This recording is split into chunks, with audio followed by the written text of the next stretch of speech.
Bonjour à tous, alors aujourd'hui je vous retrouve pour une vidéo pour vous parler du bégaiement de l'enfant. Voilà, je vais vous donner 10 conseils. Je vais essayer de vous donner un peu plus d'informations sur le bégaiement pour que vous puissiez vous adapter, savoir comment réagir avec l'enfant et comment l'aider en attendant peut-être de consulter.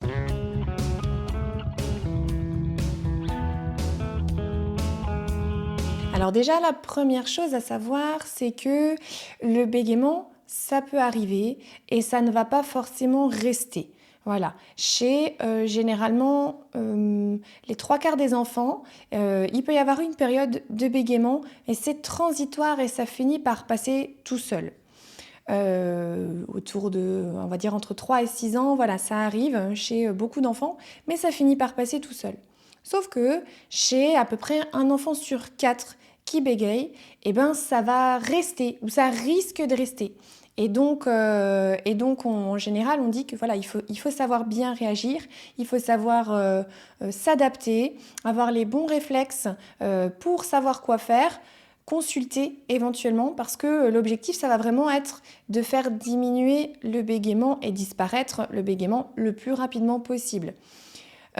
Plus le bégaiement va rester longtemps, plus il y a un risque qu'après il reste, il se chronicise, on dit, donc il devienne chronique.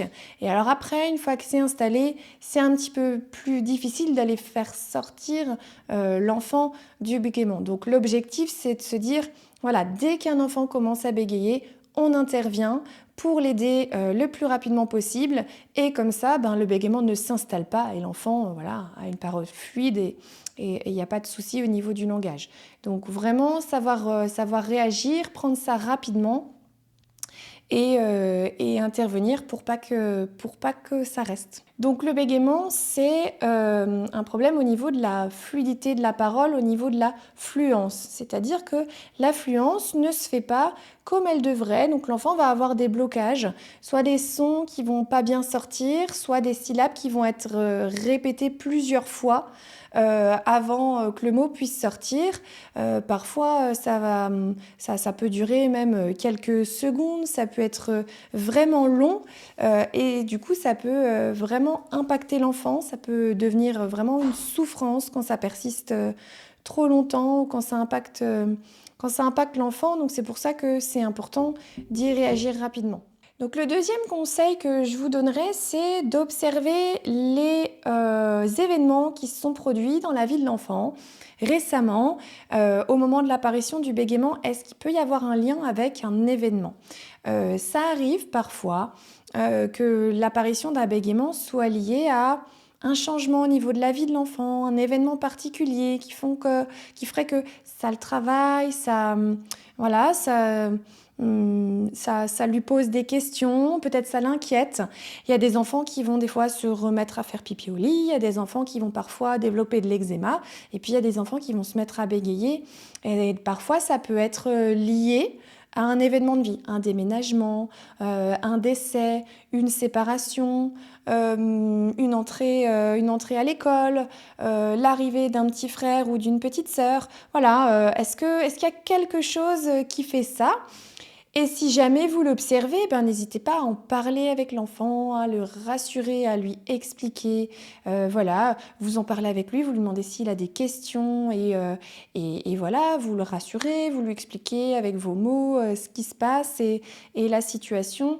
Voilà, essayez de repérer si le bégaiement a un rapport avec un événement de vie ou pas. Pour la petite anecdote, moi j'ai une amie, sa petite fille s'était mise à bégayer et elle était très inquiète et elle était enceinte. Et voilà, la petite a commencé à bégayer. Donc ils ont vu une orthophoniste, ils ont fait beaucoup de choses. La petite continue à bégayer. Et en fait, il se trouve que le jour où mon amie a accouché, la petite n'a plus jamais bégayé. Donc vous voyez que des fois voilà, c'est le signe que quelque chose travaille, que quelque chose peut inquiéter ou voilà, l'enfant ne mettra pas forcément de mots dessus, mais n'hésitez pas à en parler et puis essayez de trouver un lien et puis voir ce qui est faisable ou résolvable. Troisième point, souvent un enfant bégaye, un enfant se met à bégayer quand, plus souvent en période de stress, en période de fatigue, quand il y a beaucoup de choses à gérer, quand l'enfant est surchargé ou a trop de choses à gérer en même temps, et puis des fois il y a l'école, il y a les activités extrascolaires, il y a aller voir les papiers à mamie, aller voir machin, aller voir truc, et puis aller partout. Et puis en fait, ça peut aussi être le signe qu'il y a trop de choses, ou qu'il y a une trop grande fatigue, ou qu'il y a trop de tension.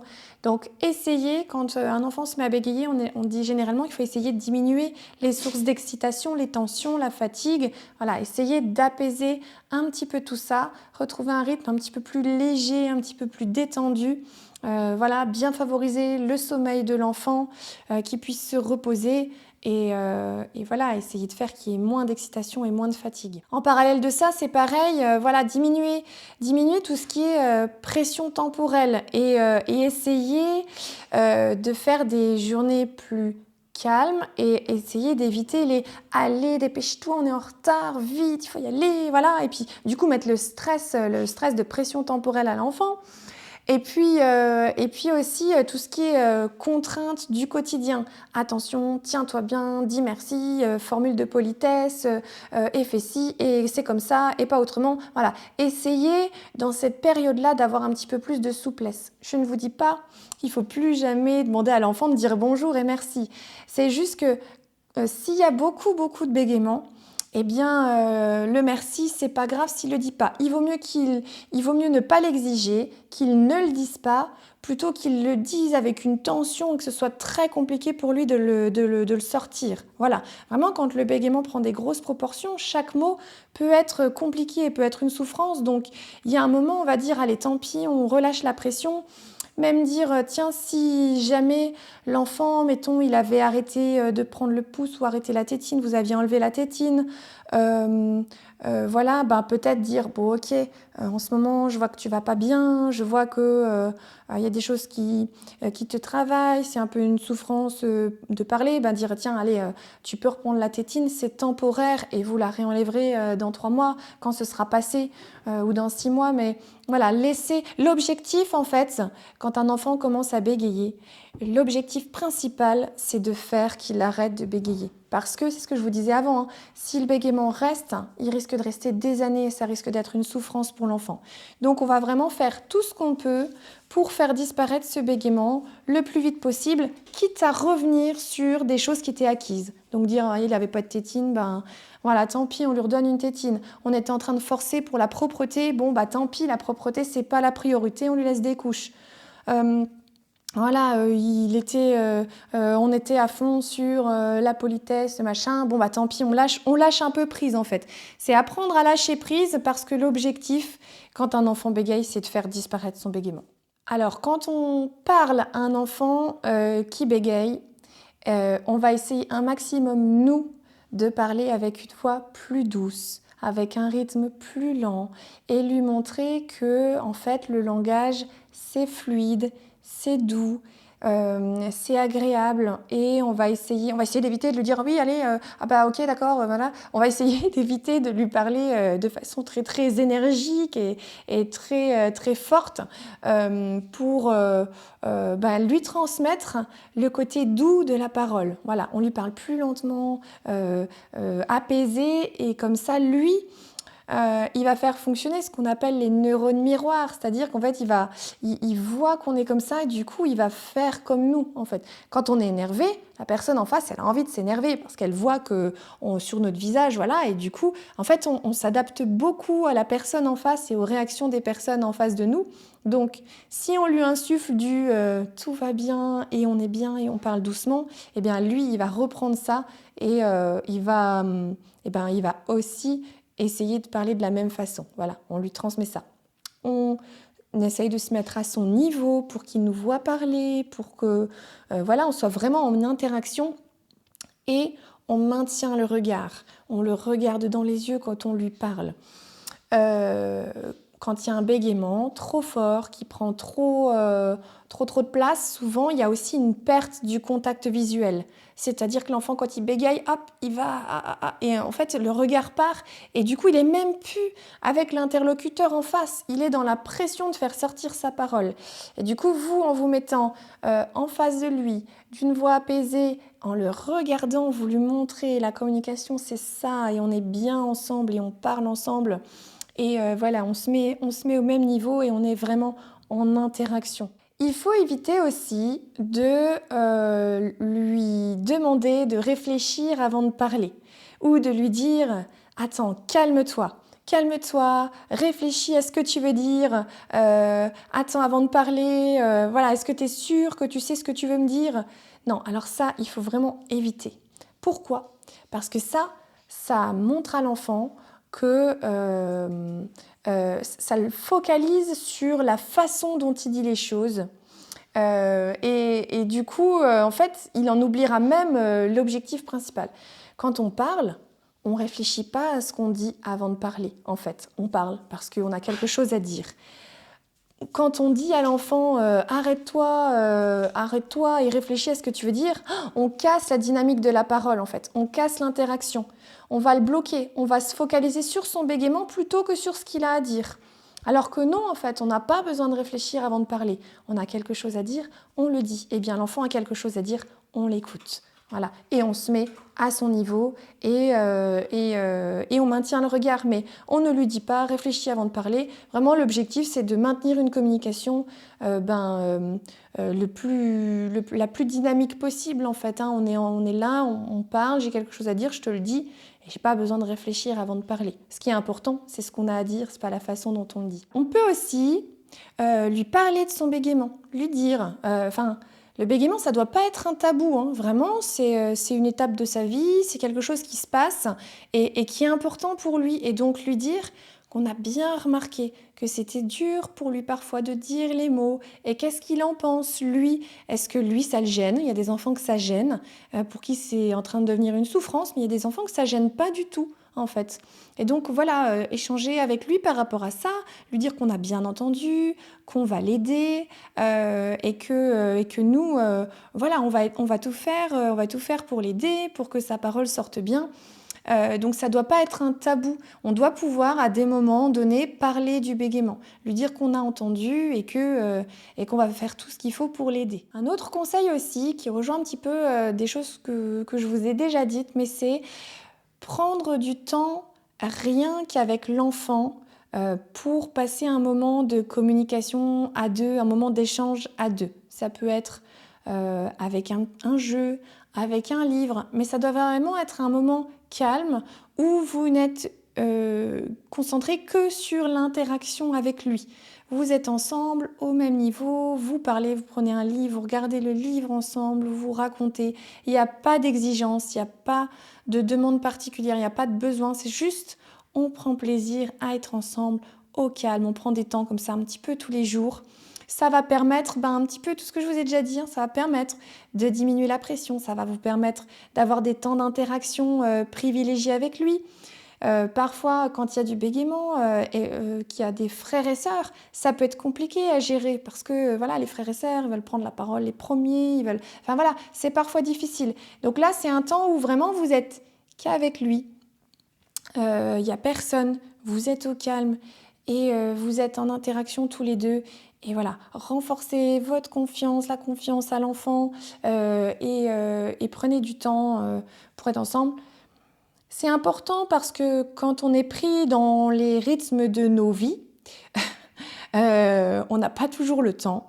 On ne prend pas toujours ne serait-ce que 5 ou 10 minutes dans la journée uniquement avec notre enfant pour être là, pour être présent, parce qu'on fait des choses en même temps. Voilà, des fois, on cuisine et puis en même temps, on suit les devoirs du plus grand et puis en même temps, voilà, c'est compliqué dans les rythmes. Donc là, vraiment, l'idée, c'est de se dire...